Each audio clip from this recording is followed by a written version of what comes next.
Most people think they know how credit cards work. You spend, you get a bill, you pay. Simple. And if you pay on time, you might even get some rewards. Points, miles, cashback. Sounds like a good deal, and sometimes it is. But there's something underneath that system, something the card companies understand very well, that most cardholders never quite see clearly. Not because they're unintelligent, but because the system wasn't designed to be seen clearly. It was designed to feel simple, while being something else entirely underneath. Today we're going to look underneath, not to tell you credit cards are evil. They're not. Not to tell you to cut them up and never look back. That's not the point either. But because understanding how this system actually works changes how you use it, and how you use it changes everything. Let's begin.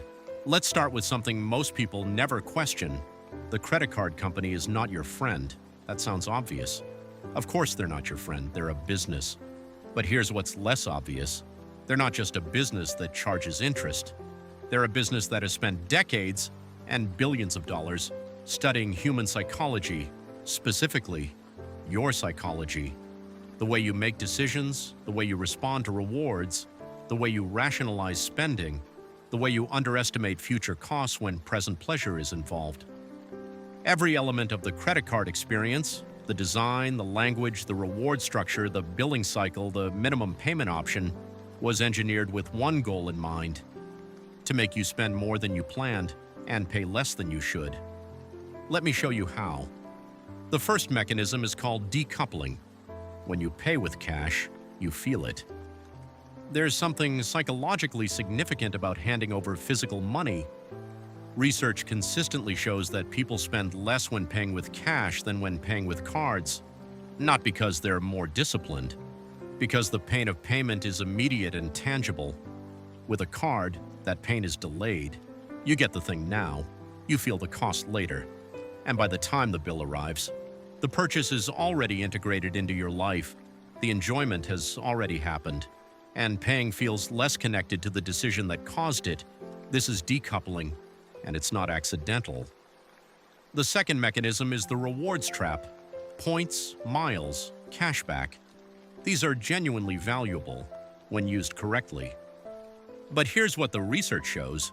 People who use rewards cards spend, on average, significantly more than people who use cash or debit. Not because they're getting more value, because the psychological cost of spending feels lower when a reward is attached. I'm earning miles on this. I'm getting cash back. This purchase is basically paying for itself. These thoughts are real, and they're exactly what the card company wants you to think. Because the interchange fees they collect from merchants, the interest they earn from anyone who carries a balance, the late fees, the foreign transaction fees, the annual fees, all of that revenue depends on you spending more, and the rewards are the most elegant way to make you feel good about doing exactly that. The third mechanism is the minimum payment illusion. This one is the most expensive. When you carry a balance, which roughly half of all cardholders do at any given time, the card company offers you a very convenient option: pay the minimum. It sounds reasonable, it's affordable, it keeps you in good standing, and it costs you an extraordinary amount of money over time. Here's a simple example: a $5,000 balance at 20% interest. If you pay only the minimum each month, which might be around $100, you will spend approximately 7 years paying it off, and you will pay roughly $4,000 in interest alone, on top of the $5,000 you already spent. So the $5,000 purchase becomes a $9,000 purchase, and you won't feel it happening, because it happens slowly, month by month, minimum payment by minimum payment. This is not an edge case. This is the designed outcome. The minimum payment exists not to help you manage your debt. It exists to maximize the interest the company collects from you. Understanding this changes the way you see that little line on your statement, not as a helpful option, as the most expensive choice on the page. The fourth mechanism is the credit limit psychology. Your credit limit is not a recommendation, but it functions like one. Studies show that people with higher credit limits tend to carry higher balances, not because they need more, but because the limit creates an implicit anchor. If your limit is $2,000, a $500 purchase feels significant. If your limit is $20,000, that same $500 feels almost trivial. Same purchase, same financial impact, completely different psychological weight. The limit expands your sense of what's affordable without changing what you actually earn. None of these mechanisms are hidden. They're in the terms and conditions, they're in the statements, they're visible if you know what you're looking at. But most people don't know what they're looking at because nobody taught them, and the companies that benefit from that ignorance have very little incentive to change it. Here's the part most financial content skips. Credit cards, used correctly, are one of the most powerful financial tools available to ordinary people, not in spite of everything we just talked about, because of it. Stay with me. The same system that's designed to extract money from people who don't understand it can work powerfully in favor of people who do. The difference isn't income, it isn't financial sophistication. It's one thing: understanding the game well enough to play it differently. Let me explain what that looks like. The credit card company makes money in three primary ways: interest from people who carry balances, fees from people who pay late or trigger penalties, interchange fees from merchants on every transaction. If you never carry a balance, if you never pay late, if you pay your statement in full every month without exception, the company makes almost nothing from you directly, but you make something from them. The rewards, every point, every mile, every dollar of cashback. Funded, in large part, by the interest and fees paid by people who use the card differently than you do. This sounds almost unfair, and in a sense it is, but it's the structure of the system, and knowing the structure changes how you operate within it. The person who understands credit cards uses them as a 30-day interest-free loan on every purchase. They spend what they were going to spend anyway. They collect the rewards on that spending. They pay the full balance before any interest accrues. And they walk away with flights, hotel nights, or cashback that someone else effectively paid for. Now, a very important clarification. This only works, and I want to be clear about this, if you are someone who pays the full balance every month. Without exception, not most months, not almost every month, every month. Because the moment you carry a balance, even once, the interest begins to compound, and compound interest working against you erases every reward you've ever earned, many times over. This is the line. On one side, people who use credit cards and come out ahead. On the other side, people who use credit cards and fall further behind. And the line is not about income. It's not about discipline in the motivational sense. It's about having a system, a clear, simple, non-negotiable system, full balance, every month, no exceptions. If you can build that system and maintain it, credit cards work for you. If you can't, they work against you. And the honest question to ask yourself is not, am I disciplined enough?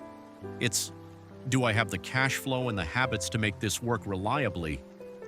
Because the answer to that question should determine how you use credit, or whether you use it at all. There's no shame in deciding that credit cards aren't the right tool for where you are right now. The people who get into the most trouble with credit cards are often the ones who use them before they've established the habits that make them safe to use. The tool isn't the problem, the readiness is. And readiness, honest, self-aware readiness, is one of the most underrated financial skills there is.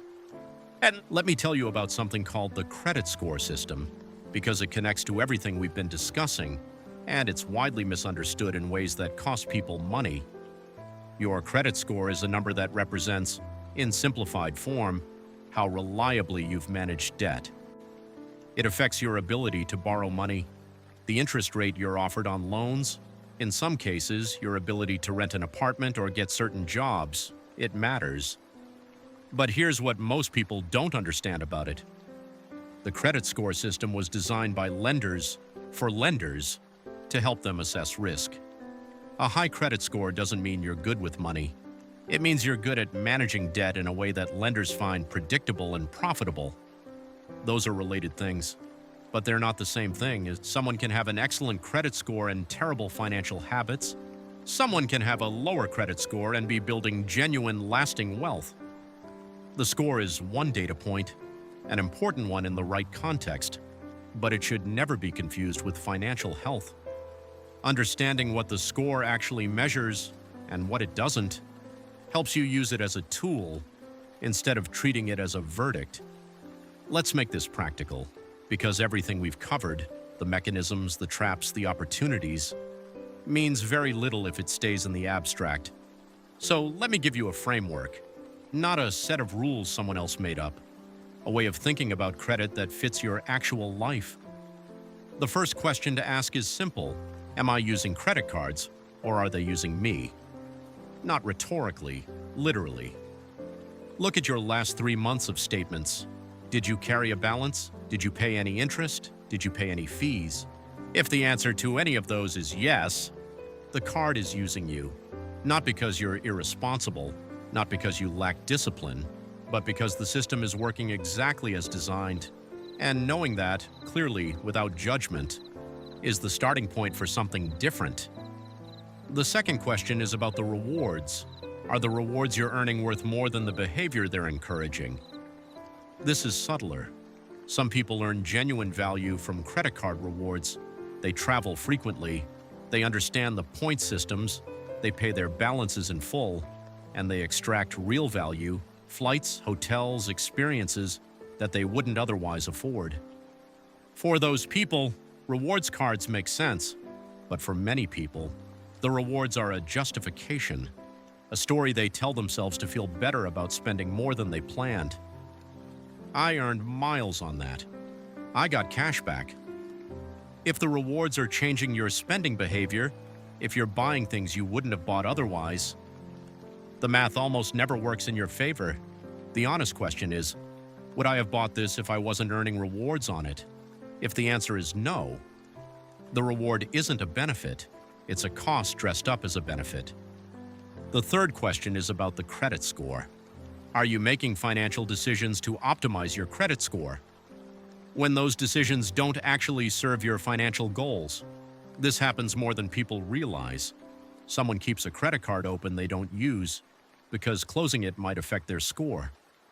Someone takes on a small amount of debt they don't need because having a mix of credit types is supposed to help. Someone delays paying off a loan early because they've heard it might hurt their score to do so. In each case, the decision is optimized for the score, not for actual financial well-being.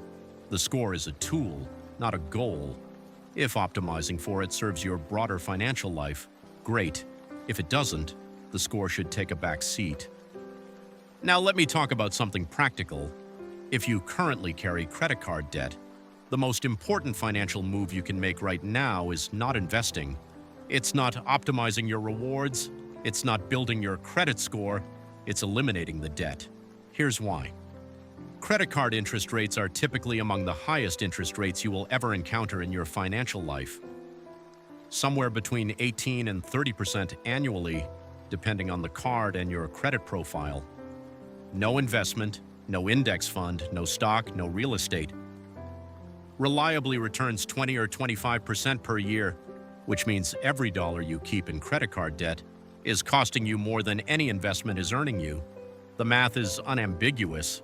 Paying off high-interest debt is the highest guaranteed return available to most people. Not exciting, not glamorous, not the kind of thing that makes for inspiring financial content, but true. And truth, in personal finance, is worth more than inspiration.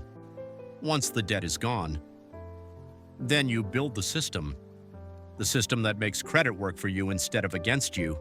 Full balance every month, automatic payment setup, so it happens without relying on memory or intention. Spending within what you actually have, not within what your credit limit allows. That system, simple, consistent, non-negotiable, is the difference between credit cards being a trap and credit cards being a tool, one you control, instead of one that controls you. If you've stayed with me this far, I want to stop for just a moment, not to summarize, not to recap the numbers, just to acknowledge something. Credit cards are one of those topics that people think they already understand, so they don't look too closely. They swipe, they earn points, they pay, sometimes the minimum, sometimes more. And the years go by, and the debt stays, or grows, or quietly shapes decisions in ways they never quite connect back to that little piece of plastic. You looked closely today. That matters, because the gap between what most people think they know about credit and what's actually happening underneath is one of the most expensive gaps in personal finance, and closing it, even partially, changes the math, quietly, consistently, over time. If this channel is helping you close gaps like this one, if these conversations are giving you something you weren't finding elsewhere, I want to invite you to subscribe, not for the numbers, for the conversation. Because what we're doing here is building something over time.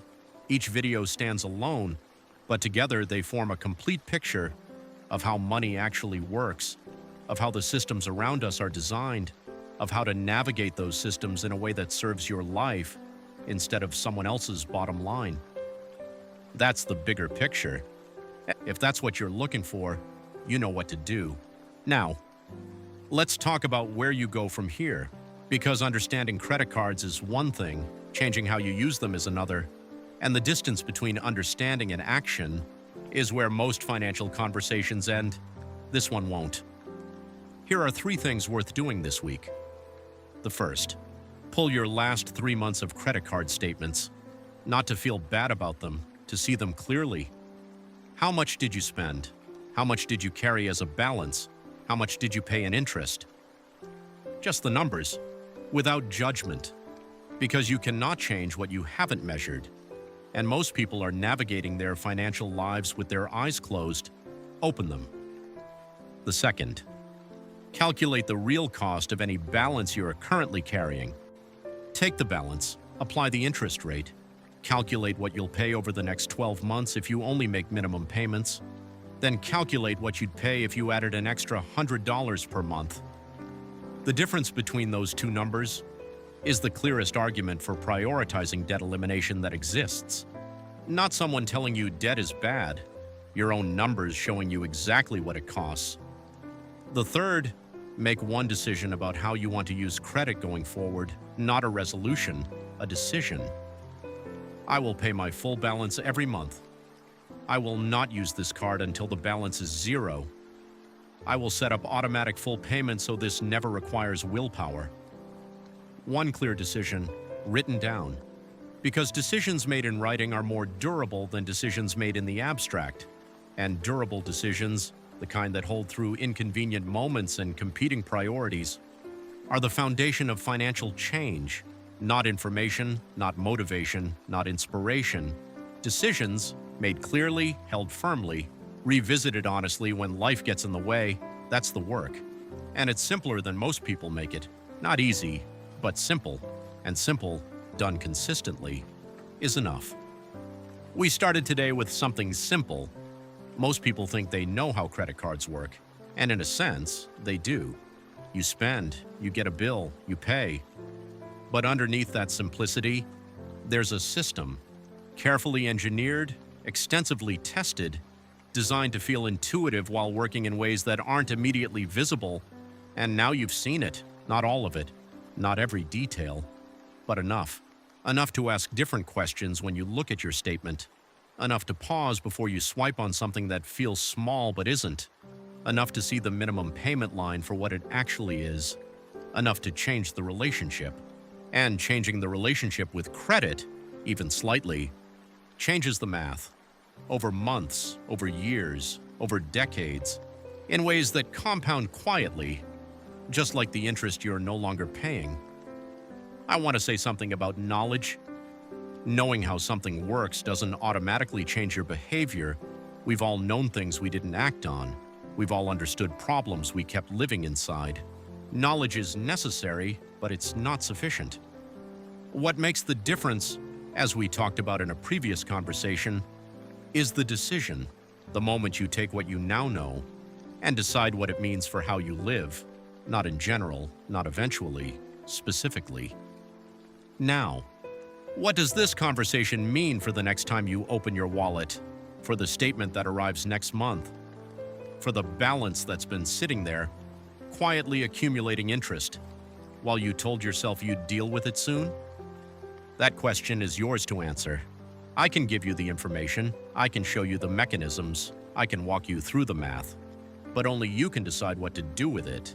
And that decision, small as it might feel in this moment, is one of the most significant financial choices available to you right now. Not because credit cards are the most important thing in personal finance, they're not. But because the habits you build around small financial decisions are the same habits that determine the large ones. The person who pays their credit card in full every month is practicing the same muscle as the person who invests consistently. The person who reads their statement carefully is developing the same attention as the person who reviews their portfolio annually. Small decisions, practiced consistently, over time, they don't stay small. They become the foundation of something larger. Something you build without always being able to see it clearly in the moment, but that becomes visible, undeniably visible, when you look back. If this conversation meant something to you, if something here shifted how you see that card in your wallet, share it. Not for the channel, for the person in your life who is carrying a balance they've stopped thinking about. The one who pays the minimum every month and tells themselves they'll deal with it properly soon. The one who has convinced themselves the rewards are worth it without ever doing the math to check. Send it to them. And if something came up for you, a question, a realization, something you want to think through out loud, leave it in the comments. Tell me where you are with credit. Tell me what you want to understand better. Tell me what we should talk about next. This channel grows in the direction its audience points, and the direction I'm most interested in is the one that actually helps. Not the one that sounds impressive, not the one that gets the most clicks, the one that changes something real, for real people, in real financial lives. That's the bigger picture. And the credit card in your wallet is either working for you or against you. Now you know the difference. What you do with that knowledge is entirely up to you.